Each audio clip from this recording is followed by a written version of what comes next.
నేను Akula Srinivas, GHMC outsourcing contract workers JAC కన్వీనర్ను.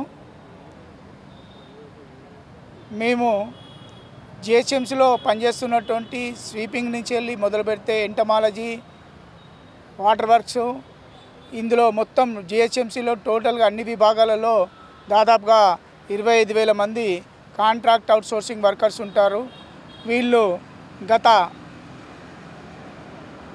15 నుండి 16 సంవత్సరాల నుండి వీళ్ళు వర్క్ చేస్తున్నటువంటి పరిస్థితి.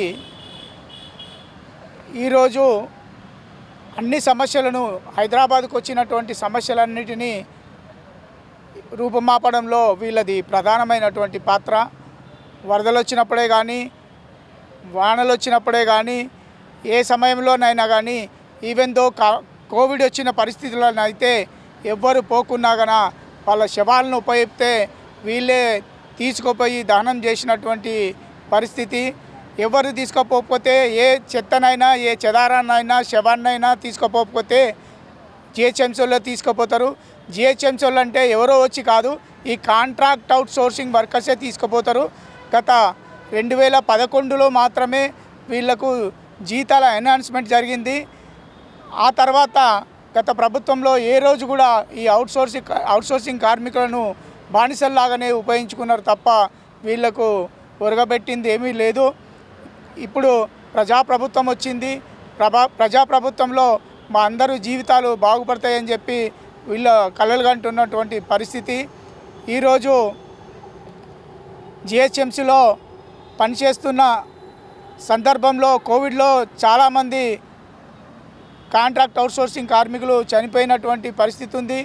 అదేవిధంగా తెలంగాణ సాధనలో కూడా వీళ్ళు ప్రతిరోజు ముందుండి మా ఉద్యోగాలు పోతే పోయినాయి అని తెలంగాణ తెచ్చుకోవాలని చెప్పి కొట్లాడినటువంటి పరిస్థితి ప్రజలందరికీ తెలుసు. ఆ పరిస్థితులలో కొందరు అమరులైనటువంటి సంఘటనలు కూడా ఉన్నాయి. అమరులైన కుటుంబాలకు, అదేవిధంగా కోవిడ్ వారియర్స్ కూడా ఉన్నారు. ఆ కోవిడ్ వారియర్సు గత ప్రభుత్వంలో 5,000 జీతం మాత్రమే ఇచ్చింది. ఆ కోవిడ్ వారియర్స్కు ఈ ప్రజాప్రభుత్వంలో దాన్ని 15,000 జీతంగా పెంచిర్రు. అదేవిధంగా కోవిడ్లో చనిపోయిన వాళ్ళందరికీ కూడా డబుల్ బెడ్రూమ్లు, అదేవిధంగా తెలంగాణ పోరాటంలో అమరులైనటువంటి జిహెచ్ఎంసీ అవుట్సోర్సింగ్ కార్మికులందరికీ డబుల్ బెడ్రూమ్లు ఇవ్వాల్సిందిగా మీడియా ద్వారా విజ్ఞప్తి చేస్తున్నాను. ఈరోజు జిహెచ్ఎంసీ కార్మికులు అతి పెద్ద సంఖ్యలో ఉన్నారు. 25,000 మందికి ఖచ్చితంగా ప్రతి కుటుంబానికి ఒక డబుల్ బెడ్రూమ్ ఇవ్వాలని చెప్పి మీ మీడియా ద్వారా ప్రజాప్రభుత్వానికి విజ్ఞప్తి చేస్తున్నాను. నా పేరు గడ్డం జగదీష్. నేను అవుట్సోర్సింగ్ పద్ధతిలో గత 26 సంవత్సరాల నుంచి పనిచేస్తున్నాను. మరి నాతో పాటు ఉన్నటువంటి 26,000 మంది ఏదైతే పనిచేస్తున్నారో అవుట్సోర్సింగ్ విభాగంలో పనిచేస్తున్నారు. మరి ఏ గవర్నమెంట్ వచ్చినా కానీ మమ్మల్ని పర్మనెంట్ చేస్తామని చెప్పేసి అంటున్నారు, కానీ మాత్రము మమ్మల్ని పర్మనెంట్ చేస్తలేదు. అదేవిధంగా అవుట్సోర్సింగ్ విధానాన్నే పాటిస్తున్నారు. మమ్మల్ని ఎన్ఎంఆర్ చేసి రెగ్యులరైజ్ చేస్తామని గత ప్రభుత్వం చెప్పింది, కానీ 10 సంవత్సరాల సీటు మీద కూర్చున్నటువంటి కేసీఆర్ గారు మాట తప్పించిండ్రు.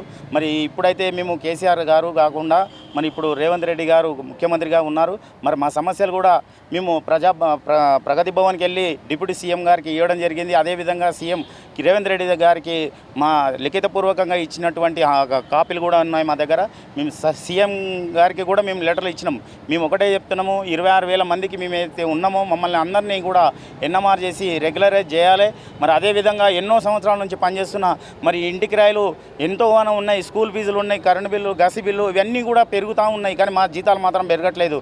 కాబట్టి తక్షణమే మా జీతాలు కూడా 25,000 నుంచి 30,000 రూపాయలు జీతాలు పెంచాలని, ఈ యొక్క హైదరాబాద్లో ఇంత పెద్ద హైదరాబాద్లో 1,00,000 మంది పనిచేయాల్సిన వ్యక్తులలో కేవలం 25,000 మంది పనిచేస్తున్నాం.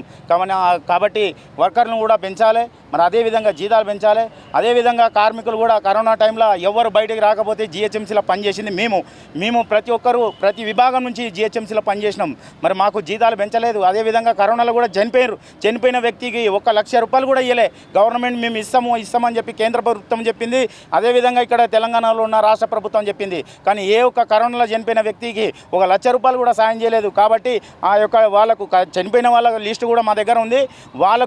చనిపోయిన వాళ్ళకు నష్టపరిహారం చెల్లించు, అదేవిధంగా ఈ డబుల్ బెడ్రూమ్లు కూడా ఇప్పుడు పనిచేస్తున్నటువంటి వ్యక్తులు ఎవరైతే ఉన్నారో వాళ్ళందరికీ కూడా డబుల్ బెడ్రూమ్లు ఇవ్వాలి. మరి మాకు ఎందుకంటే ప్రైవేటీకరణ చేస్తామని చెప్పేసి ఒక రామ్కి సమస్యకు అప్పచెప్తున్నారు. ఆ రామ్కి వాడు చేసింది కాకుండా వాడితోనే అవ్వట్లేదు పని, వాడు వేరే ఏజెన్సీలకు అప్పచెప్పి చేస్తున్నాడు. ఎక్కడ చూసినా హైదరాబాద్లో ఎటువంటి ఇది ఉన్నా కానీ చెత్త కుప్పలన్నీ అదేవిధంగా దర్శనమిస్తున్నాయి. మేము ఎన్నో ప్రకాలుగా కూడా మేము పేపర్ ప్రకటనలు ఇవ్వడం కూడా జరిగింది. కమిషనర్ గారి దృష్టికి కూడా తీసుకెళ్లడం జరిగింది. కానీ రామ్కిని రద్దు చేసి మా జిహెచ్ఎంసీ కార్మికులకు కొత్త వాహనాలు తెప్పించి అదే మా జిహెచ్ఎంసీ కార్మికుల వర్కర్లకు కూడా జీతాలు పెంచి మేమే హైదరాబాద్ని శుభ్రం చేసి మేము ముందుకు తీసుకెళ్తామని చెప్పేసి మీ యొక్క మీడియా ద్వారా మేము పిలుపునిస్తున్నాం. దయచేసి అర్థం చేసుకొని మా మీద ఎటువంటి కోపతాపాలు పెట్టుకోకుండా మా అందరినీ కాపాడతారని, ఈ యొక్క కాంగ్రెస్ గవర్నమెంట్ మమ్మల్ని కాపాడుతుందనే ఉద్దేశంతో మేము ఎల్లవేళ మిమ్మల్ని వేడుకుంటాం. మేము ఏదైతే డిమాండ్స్ పెడుతున్నామో వీటిని కూడా తొందరగా మీరు అమలు చేయాలని చెప్పేసి మరి కోరుకుంటున్నాం. అమరవీరుల స్థూపానికి, అమరవీరుల కుటుంబాలకు